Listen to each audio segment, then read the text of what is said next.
welcome. I have Michelle Eckles here today. Michelle is a meditation teacher, and welcome, Michelle. Thanks for joining me today on My Soul Chats. Hi, thank you. So Michelle is based here on the Sunshine Coast where I live, and I really wanted to connect with Michelle to, one, help spread the word about the work that she's doing, because I feel that's really important, and secondly, to learn a bit more about meditation, and specifically meditation for those who don't meditate but perhaps have been thinking about starting to meditate but don't know where to start. And I think Michelle is going to be the perfect person to talk to today. So Michelle, I wanted to actually begin by asking you, how did you find meditation?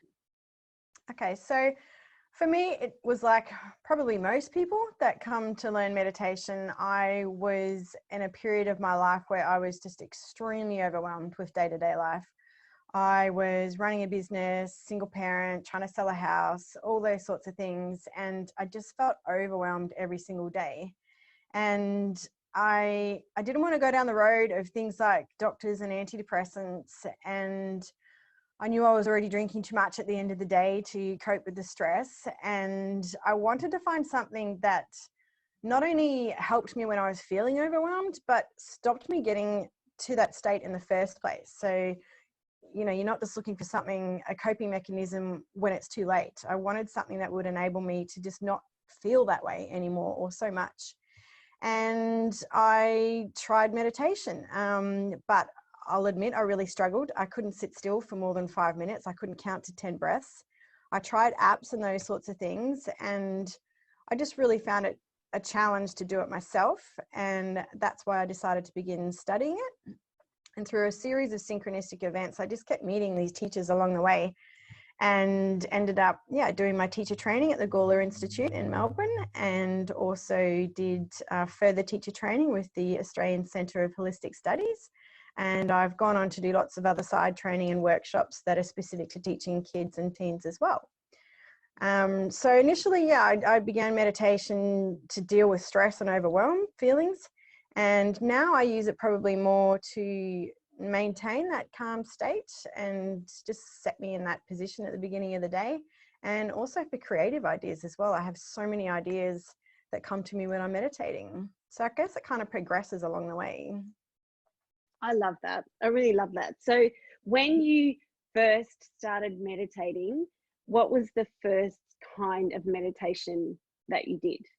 So I really just tried to sit there and count, so that counting the breath, but I wasn't doing mindful breathing back then, so it was just a matter of sitting and counting. So I really had no idea what I was doing. And then I guess I sort of went on YouTube and those sorts of places and listened to the shortest meditations I could find. Yeah. And then I really got introduced to mindfulness meditation by going and doing the teacher training at the Gawler Institute, because that's a mindfulness-based program. And that's based on the Jon Kabat-Zinn mindfulness-based stress reduction. So I just kept seeing articles about that and ended up being guided to go do that training, which was also a retreat. So I learned a lot myself about how to meditate, not just teaching other people as well. And so what benefits has meditation brought to your life specifically? So it's a gradual and a developing thing over the years. So I guess initially it was really just to help me be more calmer. I also found I was more productive, which really surprised me, because if somebody had told me that you could just sit still for 10 minutes or half an hour and it would make you more productive, I would not have believed you, because I was one of those multitaskers. So for me, that was a big noticeable difference. I found too, I was more productive. I wasn't trying to do a million things in my head all the time. It really taught me just to focus on one thing at a time. And also that, not worrying about the future, not ruminating about the past, and just trying to be present. And that helped a lot with the anxiety and also just feeling overwhelmed. I think I became a lot more patient with my kids. I always wish I'd learnt meditation when they were toddlers. Now they're teens, but it's never too late. So I think I'm a lot more patient and just learning to really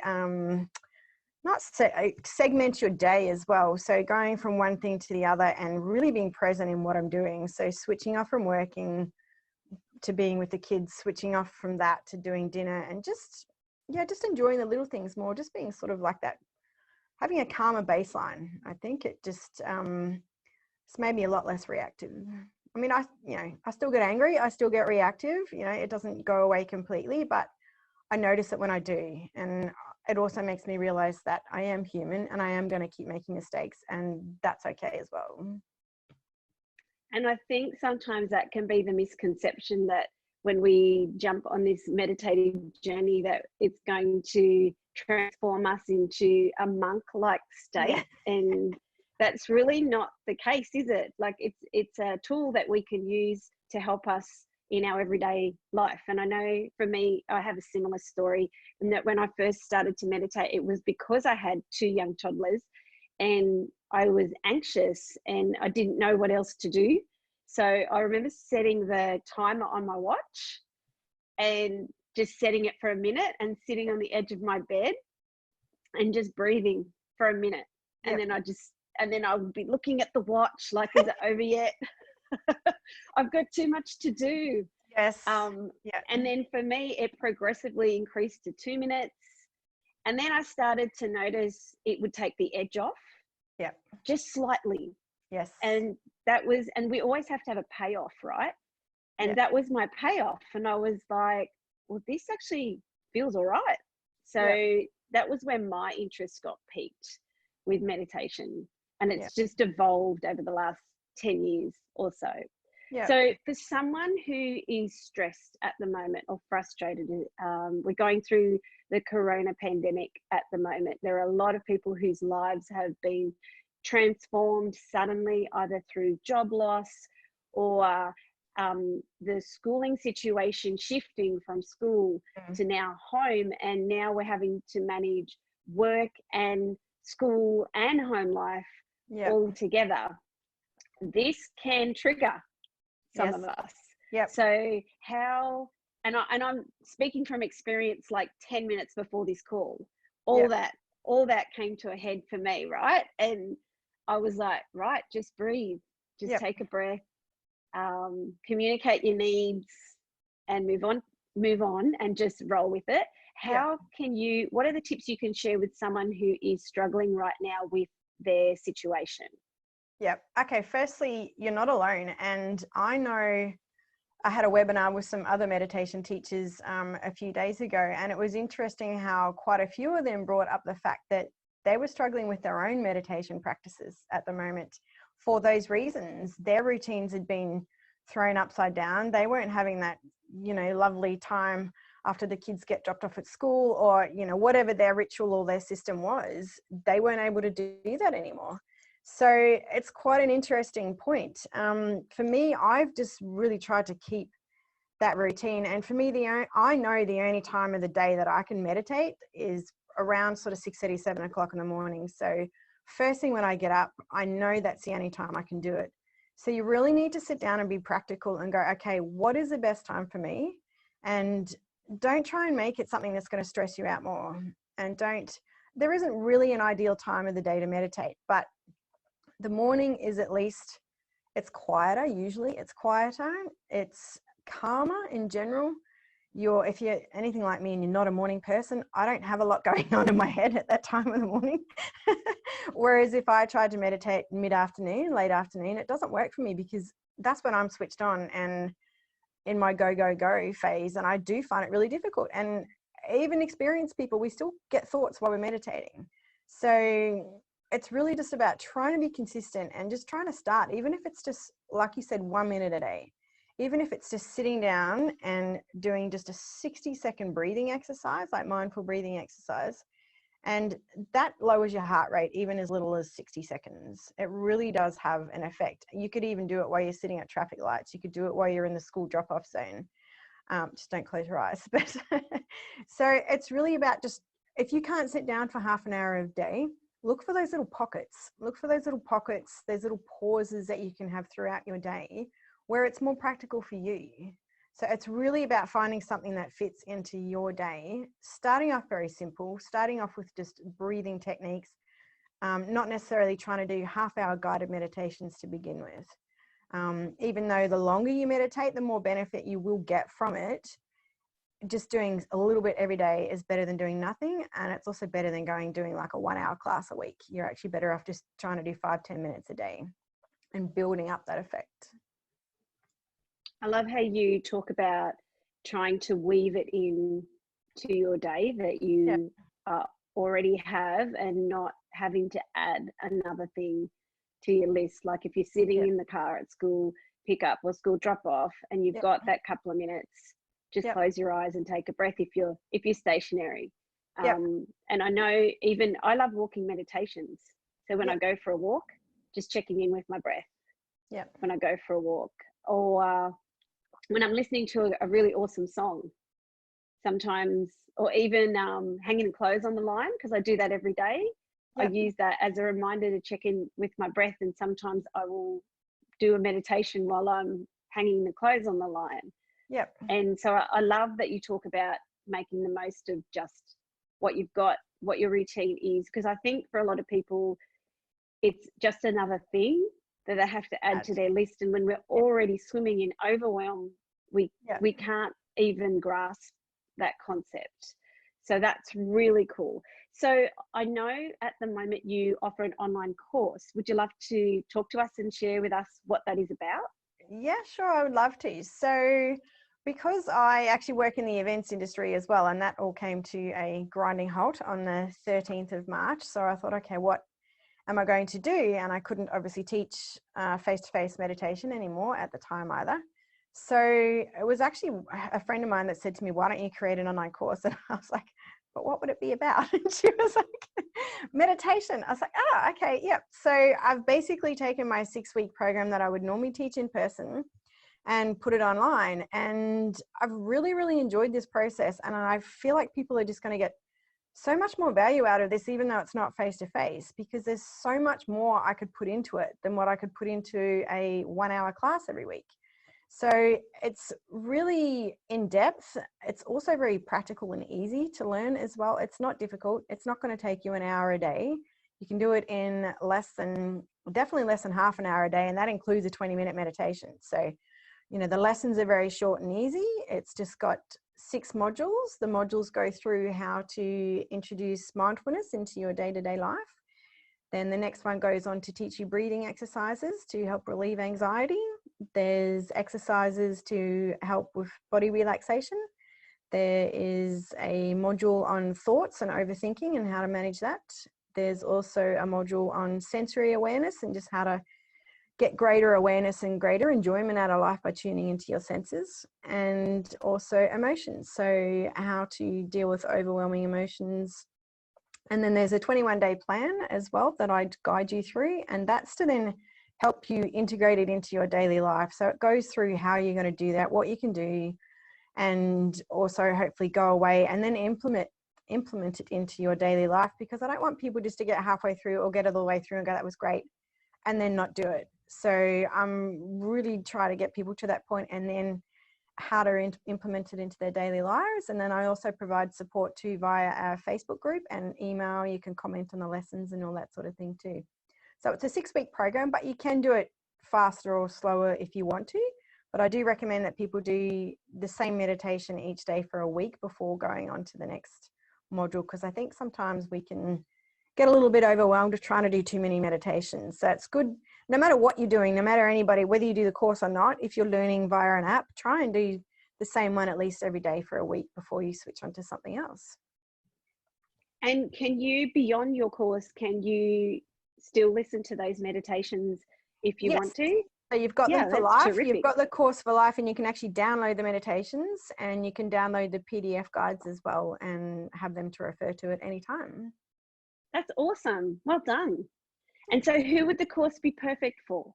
So it's called Mindfulness Meditation for Beginners. So it is targeted at beginners, but also people who may have tried a little bit like I had and sort of felt like they weren't getting the full benefit.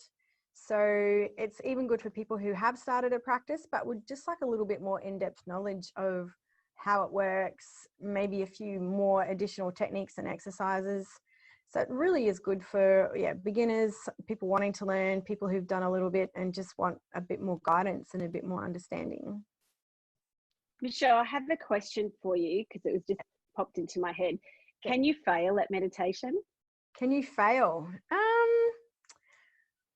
There's not really a right or a wrong way to do meditation. So I wouldn't say you can fail at it. I could say that you could give up on it pretty quickly and easily if you found you were struggling, or you didn't like all the thoughts that were coming into your head, or you thought, and that's the good thing about the course too, is it tells you, you're not failing if you're sitting there and all these thoughts are coming into your head. That's perfectly normal. And that's one of the myths about meditation, is that you stop thinking, and that's not true at all. It does teach you to be aware of your thoughts, but it's impossible to not think about anything. So it's not so much, I don't think people can fail. I think that they can set themselves up for disappointment if they are expecting to be levitating after a week, or they can also, be too hard on themselves. You really need to be gentle and approach it with an open mind and not too many preconceived ideas or objectives, but just letting whatever comes up, just let it come up. And it's just about being. It's just about being still, being in the moment, being present, and giving yourself that time and that permission as well to have that time for yourself. Yeah, I love that. I wanted to ask you about the concept that we become more creative when you meditate. Well, you referred to the fact that when you meditate, you have more creative ideas flowing through. Can you explain how that happens? Okay, so when I was, and it's usually it's specific times too, and it was funny because it started to annoy me at one point because I just wanted to sit there and sit still and meditate, and then I would get all these ideas and I go, oh God, please stop now. So, but every idea I've had for a meditation, I got while I was meditating. So it was really good in that sense that all the meditations I've written and recorded, they came to me while I was meditating. So it was brilliant that I just kept getting these ideas. And I think it's just because you're turning off that mind chatter. So you're sitting still, you're focusing on nothing but your breathing or whatever type of meditation that you're doing. And there are specific meditations you can do to try and bring on creative ideas as well. But I find just letting them come organically is probably the best and the most authentic way. So it's really just about being in that stillness and also turning off that mind chatter. So the more you learn to meditate, the sort of quieter that mind chatter does get. You do get less distracted. So when you're less distracted, you do get more ideas. And when those ideas are flowing through, do you keep meditating or do you stop and write them down? It depends on what the idea is, or if it's usually like an idea for a meditation, I will usually then go into that meditation in my head. So I'll start creating it while I'm sitting there, which is obviously very relevant for me because it's what I do, but it might be more difficult for someone else who's, got a much different type of business. If you were sitting there and you got an idea for, I don't know, a marketing idea or a product idea or a website idea, you probably would want to have that notebook sitting in front of you and just quickly jot it down. And then if you're the kind of person that forgets everything like I do, then yes, it's probably is a good idea to have a book in front of you and just jot down those notes. And then you can go back to the meditation, or you might like to wait until the end. It really is, I think you've just got to follow your intuition when it comes to those sorts of ideas and write down what you think you need to. That's really, really cool. And so where are you in your meditation practice now that you've been meditating for a few years? Yeah, that's a good question. So at the moment I am doing quite a lot of, they're called binaural beats, and I really like them. Some people do, some people don't. So it's where music gets played. You need to wear headphones, music gets played, and it's at two different levels, and it's to do with balancing left brain, right brain, intuition, creative ideas, all that sort of thing. I find them really good when my mind is really busy, because it does really help you switch off. So at the moment I'm doing those along with some breathing exercises and some guided meditations on clearing energy blocks and that sort of thing. That's really cool. And can I ask, have you introduced meditation to your children? Yes, absolutely. So they were my guinea pigs and their friends. So when they were probably about 8. So once I learned it all myself, and I actually started teaching kids before I was teaching adults. So I just remember turning to my mum one day and going, oh God, this would have been so cool if I'd had this when, you know, I was a kid or I was a teen, and someone should really be teaching this. And she was like, well, why don't you? And I was like, well, because I've never taught anything in my life, even though I come from a family of teachers. So yeah, that's when I began to do more studies specifically related to teaching children, and my kids and their friends were all my guinea pigs to begin with. Now they're a bit older, so they can do their own thing if they want to. Sometimes I'll do a little bit of a guided meditation with them if they want it. And also my son is going to help me develop an online program for teens. So I was teaching sort of 8 to 12-year-olds, and now I guess because my own kids have moved beyond that age, I really loved doing the 8 to 12-year-olds because it was very creative, but you only spend probably 5 to 10 minutes on meditation, and everything else is exercises and craft activities and games that you integrate. So it is fun. But for me, I'm really passionate about teens. I'm studying teen psychology and counseling. I've developed a program for teens that I can do in the high schools. And so I've gone through, I was teaching teens in my studio before I closed that down. So I've sort of developed that into a longer program, taken the adult program and just sort of put it more into their language, and yeah, getting my 14-year-old, nearly 15-year-old son to help me with that. I've had a few of his friends do it, and yeah, I'm really looking forward to hopefully bringing that to more teens. And so what was the feedback when his Feedback? friends? They loved it. Yeah. And the thing about teens is it's really more about taking space out for relaxation for them, because they just have such busy lives. They have such busy lives. They have so much going on that it's kind of unnatural for them just to sit or lie there and do nothing. So they really enjoyed the calming and the relaxation side of things. You know, some of them also enjoyed the theoretical side and why things worked and why we were doing certain things. But yeah, with the teens, it's more just about carving out some relaxation time for them, teaching them the importance of mental health, and also just teaching them that, you know, however bad things or stressed they might feel because of friendships or family or exams or schoolwork or those sorts of things, that none of it's lasts forever. It's all temporary, and just helping them to get sort of in touch with their own feelings and thoughts, and yeah, bringing a great awareness and hopefully bringing them a little bit more calmness to their lives as well, and setting them up to have that life skill as adults. So yeah, I just think it would have been amazing if I'd had that as a teen. Yeah, I just had a great idea while you were talking, because I work with teens as well. And I'm thinking, if you're up for it, maybe we could do a Facebook Live where you actually take us through one of your meditations for Absolutely. teens. Yep. Because I have a lot of teens that follow me in my community, and I think, and I can see them opening up to this way of living, and Yep. you can see the teens that are drawn to this sort of meditation space, Yep. and are wanting to explore and wanting to experiment. And so what you're offering is going to be so valuable, I think.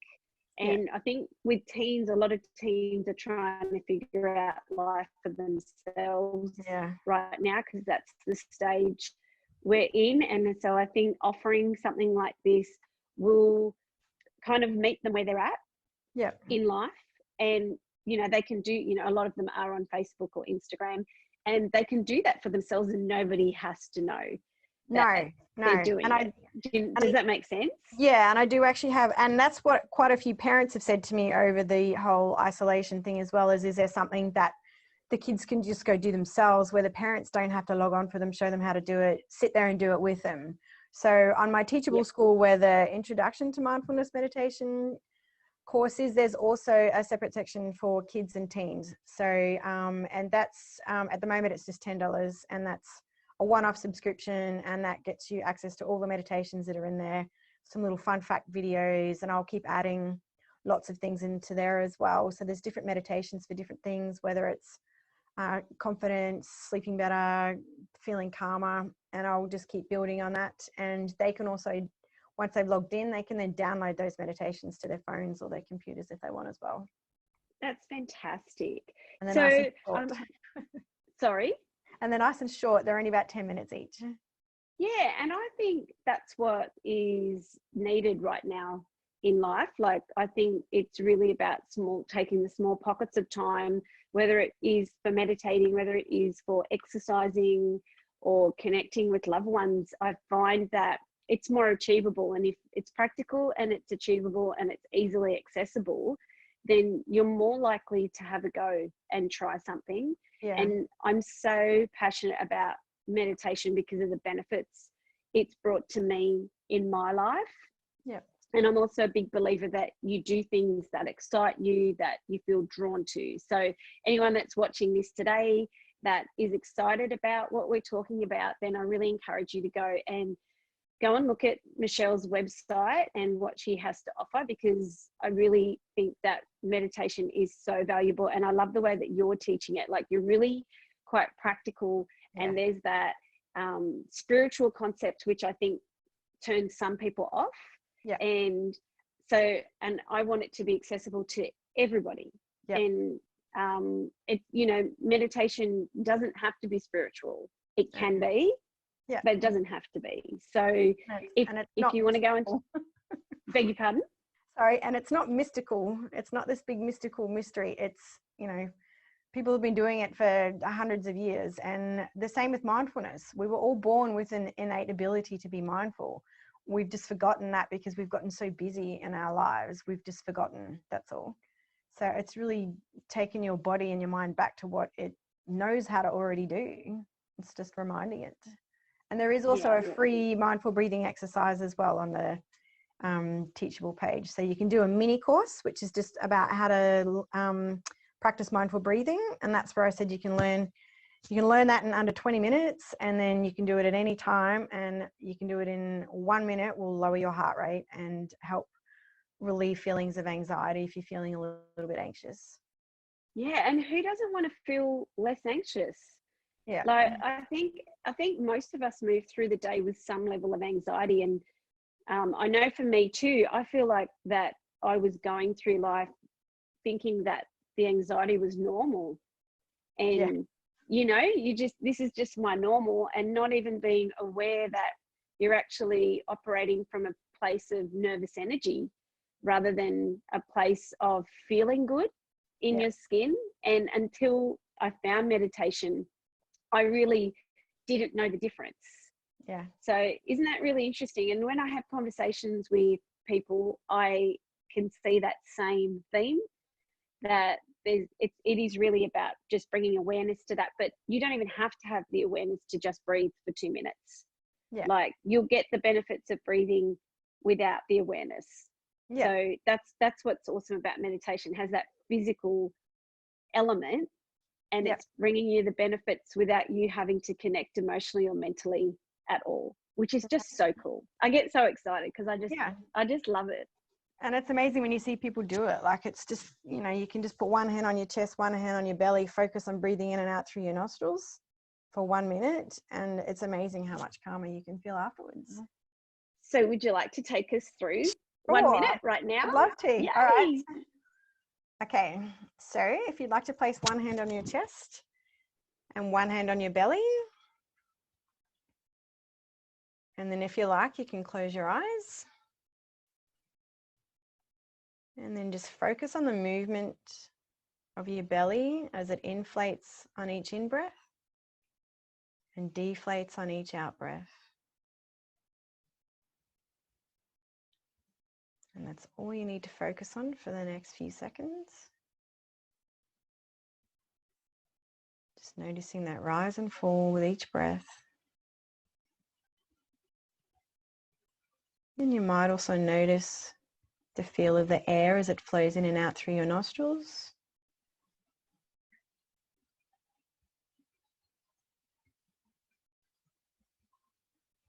And you may also notice the gentle rise and fall of your chest.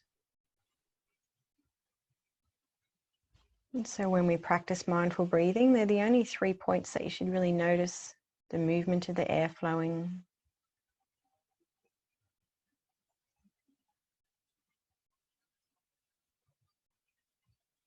and the reason we breathe in and out through our nostrils is because it does actually lower your heart rate, and it also filters the air, because when we're breathing in and out through our mouth, we tend to breathe a lot more shallow.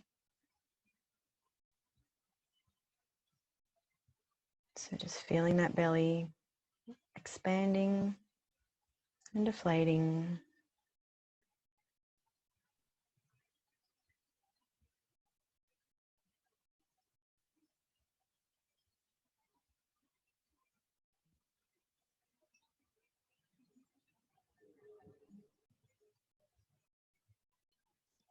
And then when you're ready, just gently open your eyes.